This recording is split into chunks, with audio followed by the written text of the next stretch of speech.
Thanks everybody for tuning into the podcast today. I am Mike Monteforte. I'm here with my good friend Adam Rossen. He's the founder of the Rossen Law Firm down in Florida.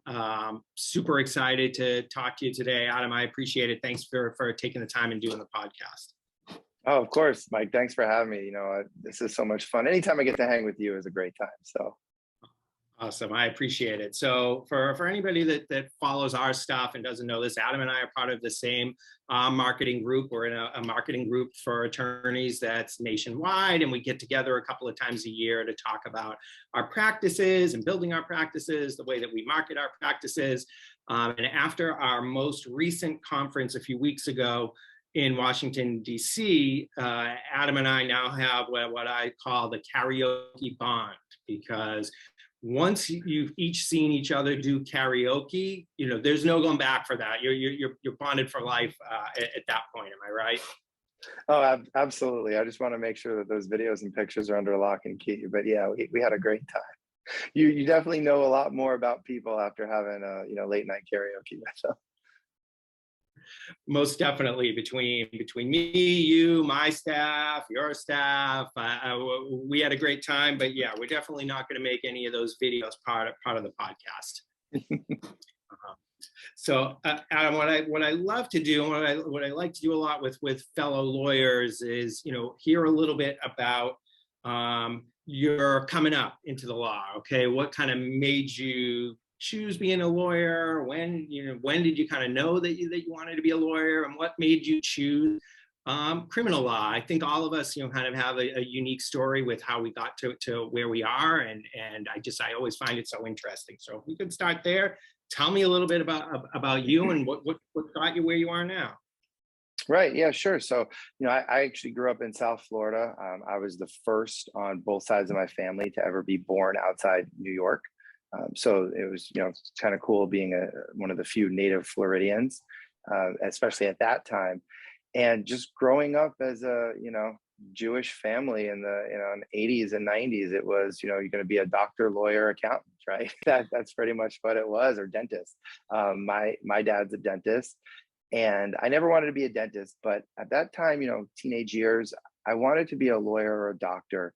And I thought I wanted to be a doctor. But in the back of and that's what I would say as a teenager, right, in high school, middle school, high school, I want to be a doctor. But then I loved Law and Order.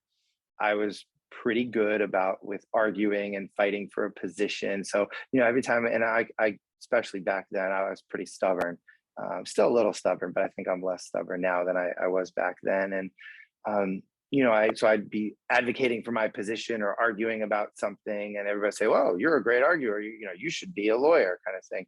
And I always thought about that in the back of my mind. But at that time, it was more just, I want to be a doctor. I wanted to help people, and really it was my first year at University of Florida. Go Gators, big Gator fan. And I'm sitting there in whether it was chemistry or biology or a combination of both.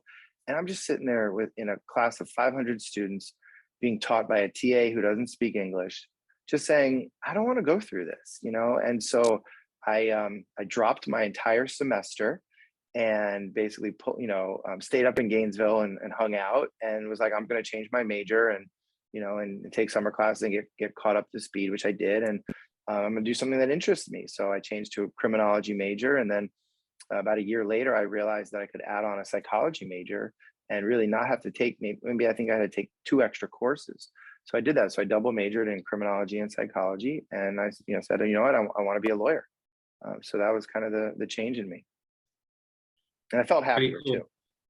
Yeah, I get that. And I had kind of a similar story, but a little bit of the opposite, because my undergrad was in criminal justice as well. But one of the things that I learned from being a criminal justice major was that I did not want to be a criminal lawyer. So I kind of knew early on that the criminal side of the law wasn't going to be, where I found my place. So from you doing that in undergrad, did that really just kind of solidify to you that was the side of things that you wanted to be on, or were you still figuring it out?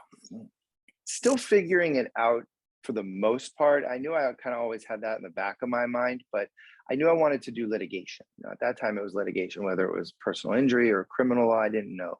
And still, criminal lawyers get a bad rep. A lot of, the influencers in your family, whether it's parents, grandparents, aunts, uncles, family, friends, might say, oh, criminal law, you're going to represent those people. Why don't you do personal injury? You can make a ton of money. And, have you ever, why don't you do class action lawsuits or this and that? And so, as a young kid, those things can definitely influence you. But when I was in law school, my first year, I actually hated law school. So I went to the University of Miami, and I hated it. The whole first year to me wasn't what I expected. It was teaching me how to be a law professor. And I didn't want to be a law professor. I didn't particularly care about reading cases from the 1500s and 1700s in England. That didn't really interest me. I wanted to get in the courtroom.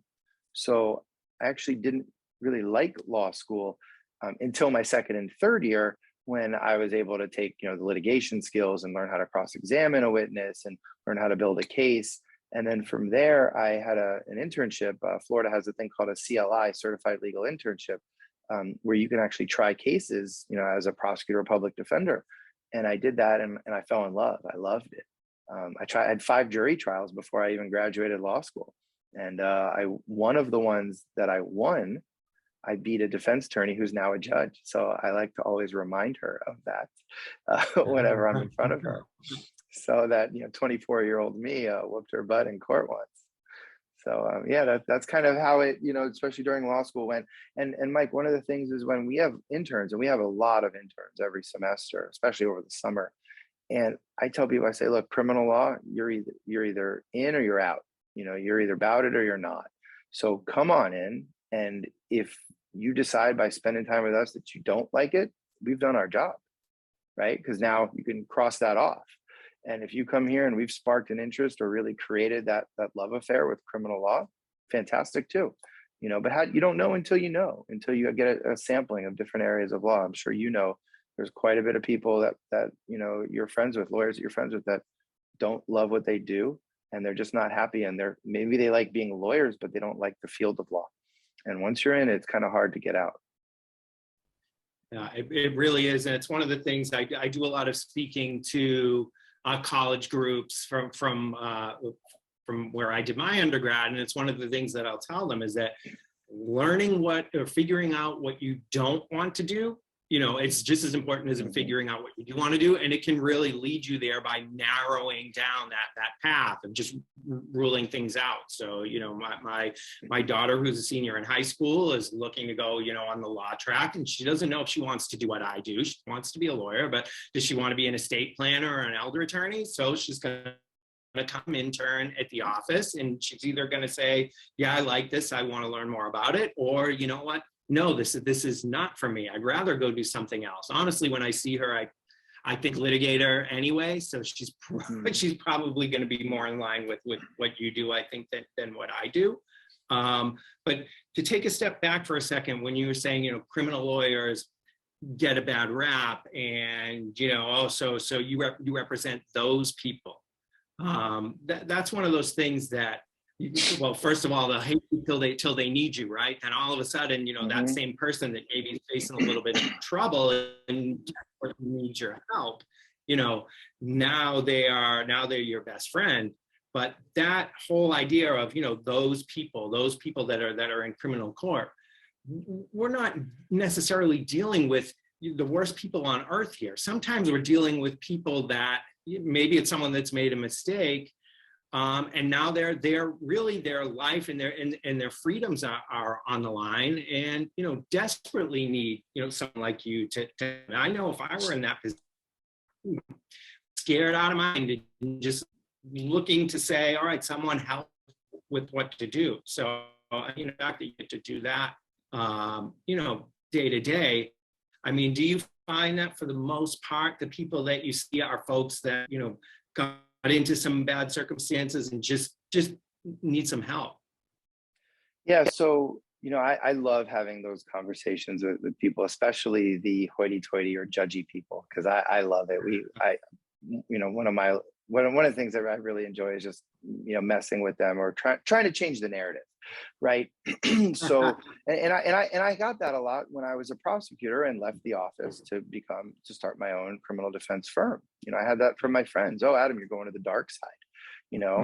And so first of all, our marketing is geared towards the first or second time offender, or somebody who has mental health or substance abuse issues. So those are the type of clients that we work the best with. Our firm's motto is we help good people when bad things happen to them so they can achieve their best future. So we're looking at past, present, and also the future. And that's very important to not just me, but our entire team here. And we get calls from new potential clients every day who say, well, one of the reasons I chose you, Adam, was because of your message, because I am a good person. Maybe I made a mistake, right? But I'm not a bad person and I need your help. And I feel as though you understand me. So that's kind of first and foremost, but especially people that are going through maybe substance abuse or mental health issues as well. We aren't the best criminal defense firm to represent the habitual robbers and burglars, the people who are just constantly in and out of the system, maybe gang members, right? I mean, we do well in those cases, but it's just those clients and us aren't in full alignment. So that's just not really our target market. And look, I tell people when I'm there at a fancy dinner party, I say, you know what, fantastic. Well, when you need me, you're gonna need me, right? And when your, daughter, right, gets caught, using drugs at a party or at a club, right, you're gonna need me. And you're not thinking she's a bad person, but yet society are we gonna brand her a criminal? And sometimes I'll take it even a step a little further and go a little more aggressive with it. But I'll say, especially to maybe a mother, what happens when little Prince, 20-year-old Prince, gets accused of date rape at college? And little Prince didn't do it, right? And gets falsely accused. You're going to be needing me immediately, and you're going to be, thanking the heavens that me and my team are here to defend your son. So it definitely cuts both ways, but of course, people just don't think in that terms until it affects them or their loved ones. Right. And then they see it firsthand and realize that, maybe some of this stuff, especially people that, made a mistake, like you said, when good people get into a bad situation, maybe that doesn't mean that the rest of their lives should be ruined over it either because of an issue like that. Right. And Mike, we also have plenty of clients that are 100% innocent. And unfortunately, down here in South Florida, the police don't, they care more about closing cases than finding the truth. And then we have a lot of other cases where clients are charged with this, but they really did this crime, and they're overcharged, and we're fighting against that. And the other aspect of it too, which Manny always says is, look, we're here to police the police, and to defend the Constitution and to make sure that the police and government are actually doing, their job legally. So, it's a combination of all of those things. And we love it. We have an absolute passion for helping people through criminal defense work.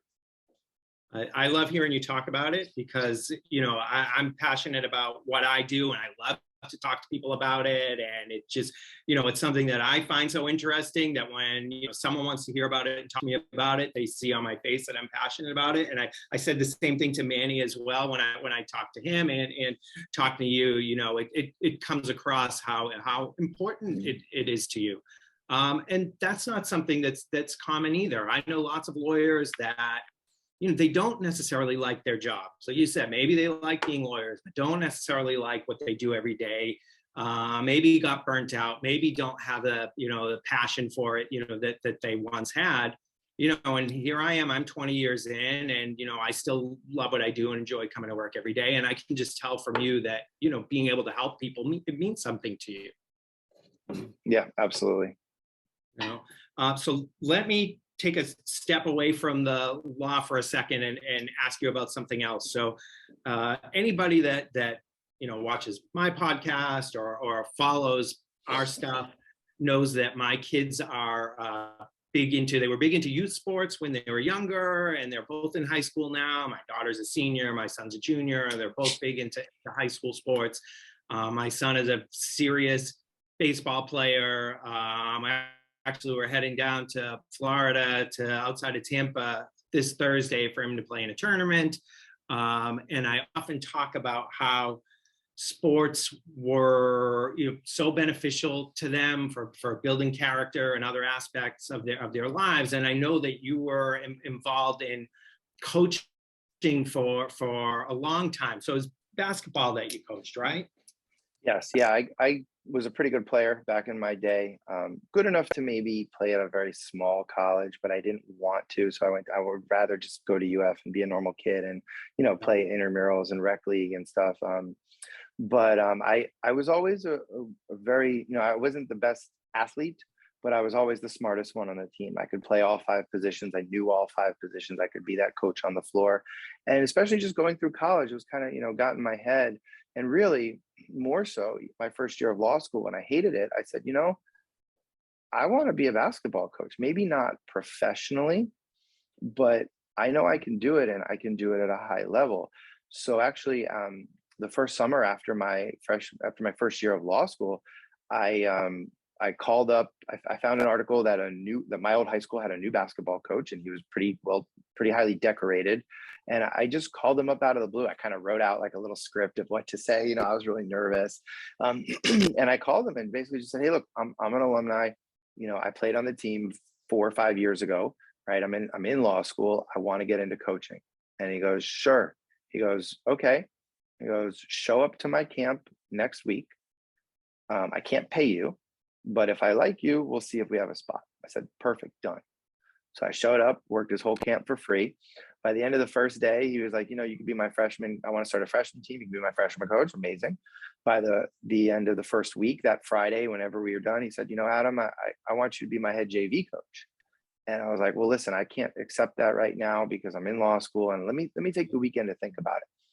So I drove home, and keep in mind, I'm at University of Miami, living in Coral Gables. My high school is in Hollywood, which is about 45 minutes away. So before I agreed to even do this, I said to myself, "How bad do you want it, Adam? This is going to be really hard." And what happened? And as I'm driving home Friday in rush hour traffic, so it probably took me an hour or more, I said to myself, "Of course you want this." I'm like, "Tell him right away. As soon as you get home, just call him." I think this was before text messaging. And I was like, "Just call him and tell him you're in and figure it out because you want this." And I did.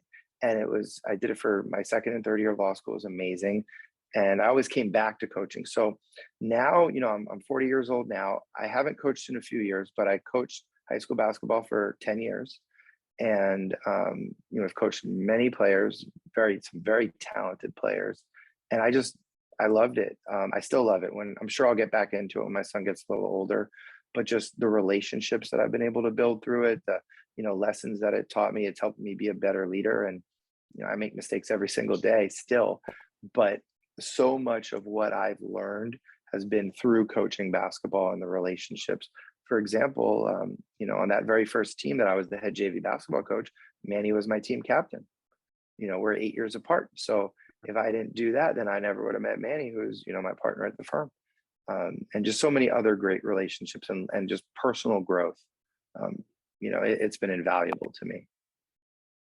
That's awesome. I love that. And I love that you coached Manny, and that's just such a cool thing that you kind of you have that relationship. I don't know. I talk about this to my staff a lot. You've met Ashley and Nicole that work for me. And I talk about how, fate just kind of put us in the right place at the right time, at the exact right time, for us to kind of meet and start working together. So I love that you guys have that, that you coached him. Now, when my kids were young, I coached them in youth sports. But I never had the knowledge to continue that at a higher level. Once my son knew more about baseball than me, I knew it was time for me to get out of the way and let him do his thing. But, people look at it and say, it's just sports. Sports aren't that important. But you talking about, the strategy, being smart, being able to you knew all 5 positions. So you were versatile. You could play all 5 of those positions.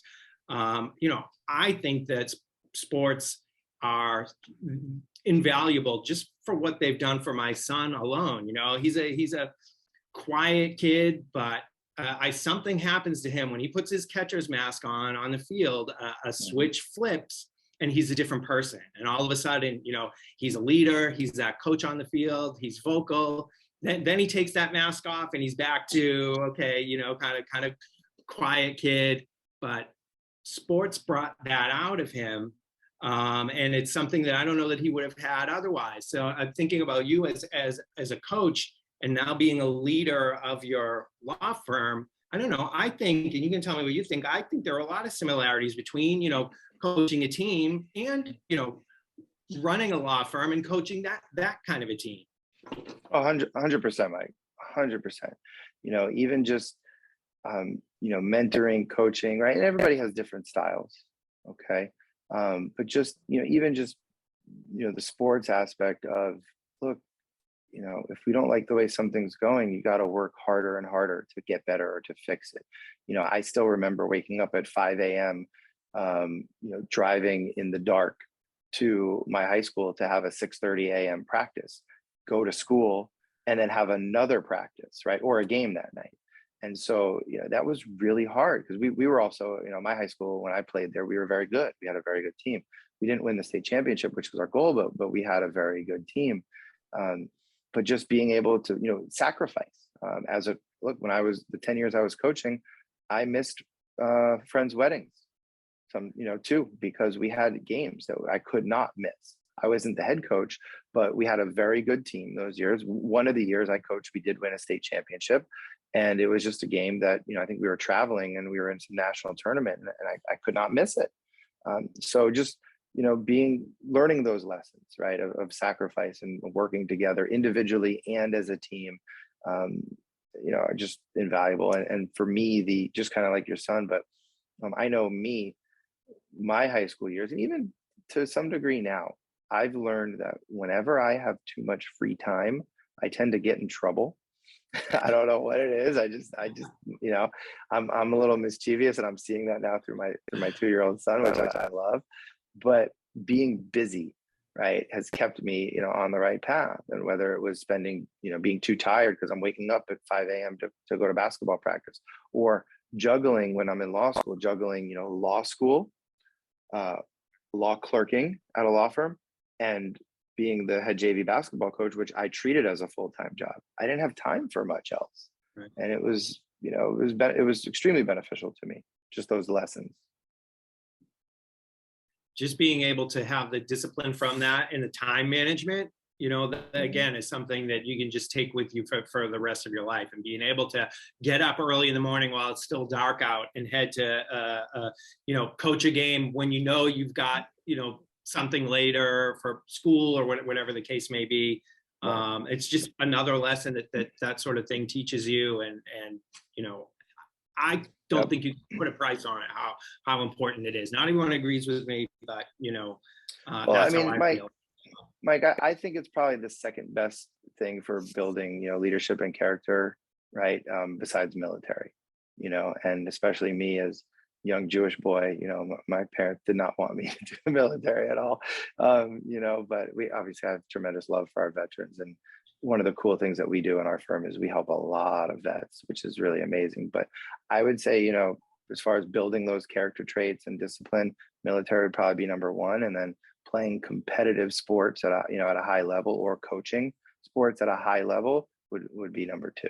Because there's a lot of sacrifice that's involved. Definitely, those things go hand in hand. We support a group that trains veterans to be sports officials in youth sports. So, so cool. It's really kind of a cool combination of those two disciplines: the military discipline and then youth sports. You know, lately there's been a shortage of referees for every sport, soccer, baseball, you name it. And so this program trains veterans, certifies them to be officials in different youth sports, and it's all, doesn't cost them any money. It's all run by donations, and those guys and gals make great referees because they don't take any crap from the parents like me on the sidelines that are mouthing off. So yeah, and look, as a basketball coach, I was a little hard on the referees. I was a hard coach on everybody, but you know, I'm hard on myself. But you know, I know what it's like to get into it with the referee. So I think the older I get, the nicer I am to the referees. You're mellowing out. Yeah. Sports parents can be tough. You know what I mean? Because once my mouth gets going, my wife will tell me, take a walk, go walk around the outfield for a little while, and come back. You're gonna get us in trouble. You know? Oh yeah. Oh yeah. So let me ask you this. So up here in Massachusetts, the cold weather is coming. So I came back from our last conference to the start of, first time turning the heat on for the year. And, the cold's going to stay with us from now for the next 6+ months. In fact, I'm glad that this week I'm going to get down near you guys for a couple of days and be in some nice weather again. But we have lots of people here in Massachusetts that live here but have a place, and sometimes they'll do summer here, and then once the cold weather comes, they have so we call them snowbirds, right? So I love to talk to Florida lawyers like you that can provide some kind of inside tips for my clients up here in Mass that maybe live part of the year down with you guys. So what can you tell me? What's some inside baseball that we can share, whether it's what to do or not to do when you're dealing with the police or get pulled over? Give me something secret that my Massachusetts snowbirds can grab onto. Oh yeah, absolutely. And it's funny. I was driving today, and there was so much traffic, and I said, "Oh, it's after daylight savings time. Yeah, next 6 months, it's all the snowbirds are coming down here now because traffic's already like crazy again." So yeah, I was thinking that just this morning. But we have a saying here. It's come on vacation, don't leave on probation. So because we have so many people come down down here on vacation. But really, what I tell people is focus more on what not to do. So as far as any kind of contraband, guns, drugs, get it out of the car. You don't want anything in the car. Okay. If you have to keep something in the car, keep it in the trunk, keep it away from you. Most people don't realize that Florida is really tough on our crimes, on crimes here, especially DUI. So a lot of our clients have legitimately 2 drinks with dinner, and think that they're fine. And according to Florida law, it's very strict. So what you have to realize is that you can't talk your way out of a DUI or anything for that matter. All of us as human beings are conditioned to be able to talk our way out of something, right? I mean, if it's not a speeding ticket, it's been usually a fight or an argument with a loved one, either a parent, child parent, spouse, right, or something. We've all talked our way out of something. So I tell people is don't do it. It's always better. Obviously, it's the best thing is to not even have a drink and get behind the wheel of a car. But if you do, and look, it's not illegal. You're allowed to consume alcohol and drive in Florida, because if it was illegal, restaurants wouldn't have parking lots and still be able to sell alcohol. Yeah. But you can't be impaired. And so it's not even drunk, it's impairment, which is a lower standard. And, hey, officer, I only had 2 beers, I'm not drunk, is not doing you any good. Taking a few deep breaths and doing the field sobriety exercises or giving a breath test is not going to do you any good. The machines are calibrated wrong. The field sobriety exercises are a complete and utter joke. Nobody can pass them.